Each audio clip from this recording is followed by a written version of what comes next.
Caríssimos irmãos e irmãs, uma grande tempestade se aproxima.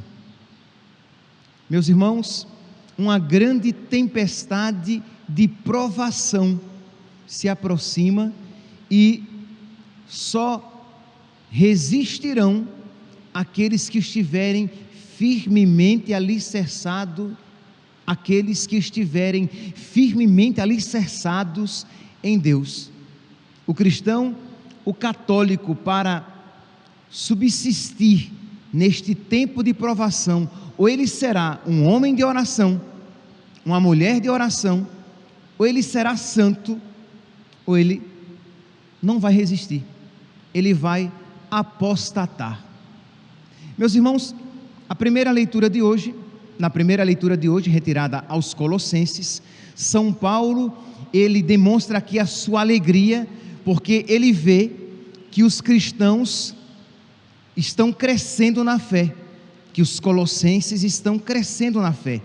Não deixamos de rezar insistentemente por vós, para que chegueis a conhecer plenamente a vontade de Deus, com toda a sabedoria e com o discernimento da luz do Espírito, pois deveis levar uma vida digna do Senhor, para lhe ser desagradáveis em tudo, deveis produzir frutos em toda boa obra, e crescer no conhecimento de Deus, animados de muita força, pelo poder de sua glória, de muita paciência e constância.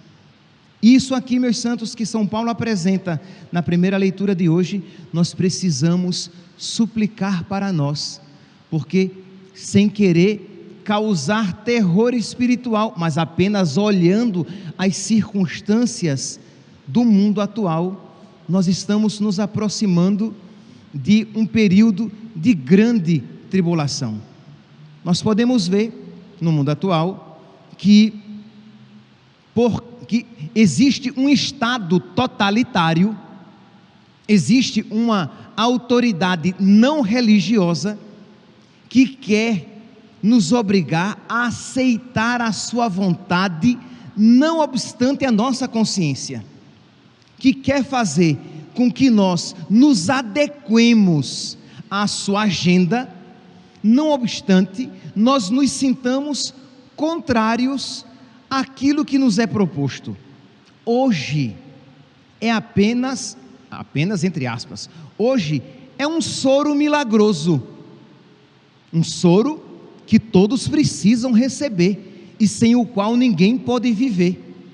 Um soro então que, se ele não for recebido, os empregos são perdidos, pessoas são demitidas.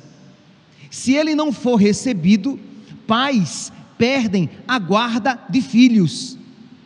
Agora, nos Estados Unidos, o juiz James Shapiro tirou a guarda de uma mãe. A mãe perdeu a guarda do filho porque não tinha recebido ainda o soro milagroso, sem o qual não se pode viver. Crianças que estão recebendo tal soro, a revelia da vontade dos pais, os pais são contrários, e as crianças arrastadas e recebendo aquele soro. Ora, se o Estado pode, a partir da sua vontade, ou da vontade de alguns iluminados, fazer aquilo que bem lhe aprouver, não obstante a contrariedade da nossa consciência e da nossa vontade, eu pergunto, e quando o Evangelho se tornar crime, e disso não estamos distantes, e isso não é teoria da conspiração, e quando o Evangelho se tornar crime, e quando ser católico se tornar contra a lei? Ora, se você continuar sendo católico, você perderá o seu emprego, você não poderá educar na fé católica os seus filhos. Ah, padre, isso não vai chegar a acontecer. Isso já está acontecendo. Ouse um pai em alguns países do mundo atualmente ensinar aos seus filhos que a prática homossexual é pecado. Eles perderão a guarda dos seus filhos porque estão incutindo ideias homofóbicas, nos seus filhos. Ousem os pais. Então é algo que nós ouvimos e dizemos: não, mas isso não vai acontecer. Meu santinho, não seja ingênuo, isso já está acontecendo em outros países, por que não chegará a nós? Ouse um pai dizer: meu filho, a ideologia de gênero é má. Um cristão, um católico não pode aceitar isso. E se o pai isso ensinar ao filho, será tido como um criminoso, porque está deturpando a mentalidade daquela criança. E pais estão perdendo a guarda dos seus filhos. Vocês percebem que então é um Estado totalitário que vai arrancando a nossa liberdade, seja por valores, incutindo-nos antivalores, para que aceitemos goela abaixo, ou outras coisas, como atualmente este soro, que quem se recusar a receber por vários motivos, será tido como um cidadão de segunda classe, porque não há como não fazer alguma referência àquilo que o livro do Apocalipse diz: quem não tiver a marca da besta, não compra nem vende. Quem não tiver aquele soro milagroso, não pode ir e vir livremente, quando isso era um direito para nós constitucional. Meus irmãos, nós estamos nos aproximando cada vez mais de tempos difíceis, e a pergunta é: nós estaremos dispostos a perder algo por Cristo? Nós estaremos dispostos a sofrer algo por Cristo? Porque dias difíceis, muito difíceis, virão. E aqui não é querer ser Jeremias, profeta da desgraça. Aqui apenas é analisar os sinais dos tempos e ver que situações cada vez mais contrárias aos cristãos se aproximam, e preparai-vos, como diz o cântico: levantai-vos, soldados de Cristo. Levantai-vos, preparemo-nos primeiramente espiritualmente. Nós precisamos estar dispostos a entrar numa batalha para não negociar os nossos valores, a nossa fé, porque isto chegará a nós. Nós vemos já os primeiros sinais. Então, meus santos, mais do que nunca então, pedir a Deus. Você olha então para você e diz: padre, mas eu sou muito fraco, padre, eu sou muito fraca, eu não darei conta. Meu santo, nós por nós mesmos, nós não daremos conta. Nós por nós mesmos, nós não conseguiremos resistir. Imagine, quando voltar a acontecer o que acontecia nos primeiros séculos, que um cristão não podia, por causa da sua fé, exercer cargo público. E não tenham dúvida, a nossa fé será criminalizada, o evangelho será criminalizado. Defender posturas do evangelho será crime. Os nossos livros não mais serão editados, porque serão crime, serão livros criminosos. A nossa doutrina não mais poderá ser vendida nas livrarias.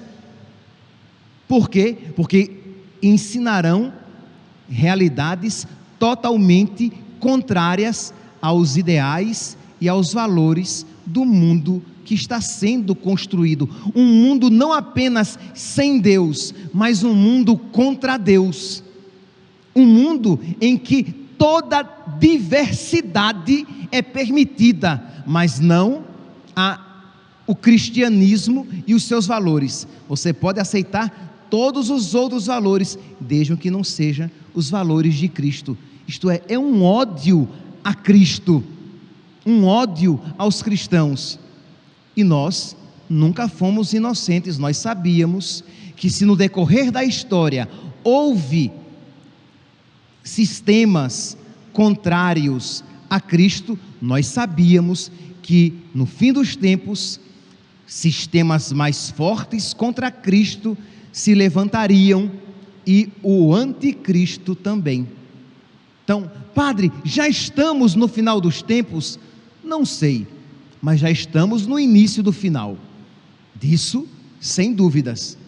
Já estamos no início de tempos muito difíceis e que agora não é nada ainda para aquilo que virá. Então nós precisamos então suplicar ao Senhor que Ele nos encha com a sua graça, que Ele nos faça homens e mulheres fortes, que Ele aumente a nossa fé, que Ele coloque no nosso coração a têmpera dos mártires, que estavam dispostos a perder tudo, mas a não perder a sua fé, que estavam dispostos a perder tudo, mas não perder a sua união com nosso Senhor, que estavam dispostos a não exercer cargos públicos, que estavam dispostos a perder os bens materiais, mas desde que eles não perdessem a sua riqueza, que é Cristo.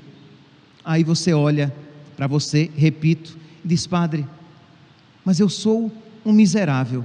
Pois bem, meu santinho, minha santinha, agora então é mais do que nunca o tempo de nós esperarmos tudo da misericórdia de Deus, de nós nos jogarmos na providência de Deus e pedir a Ele que Ele faça isso em nós, porque eu tenho certeza que muitos de nós, se não todos, contemplando essas realidades atuais, ouvindo esta palavra agora, sentem no seu coração o desejo, esse desejo de valentia, de fortaleza, esse desejo de ser fiel a Deus nas pequenas e nas grandes coisas. Pois bem, se Deus está suscitando isso no seu coração, é porque Deus isso quer realizar. Santa Teresinha do Menino Jesus, ela diz que Deus não nos faz desejar o impossível. Deus não suscita desejos irrealizáveis no nosso coração, de modo que, se Ele desperta no seu coração esse desejo de: meu Deus, eu quero ser fiel a Ti, hoje e quando os tempos difíceis, mais difíceis ainda chegarem, Senhor, eu quero Te amar acima de todas as coisas, Senhor, eu quero que Tu sejas a minha maior riqueza. Ora, se Deus está despertando esse desejo no seu coração, porque você por você mesmo é incapaz de isso desejar, se você está desejando, mesmo que fracamente, mas se você está desejando isso, é porque Deus está desejando isso em você, e Deus não suscitaria um desejo irrealizável.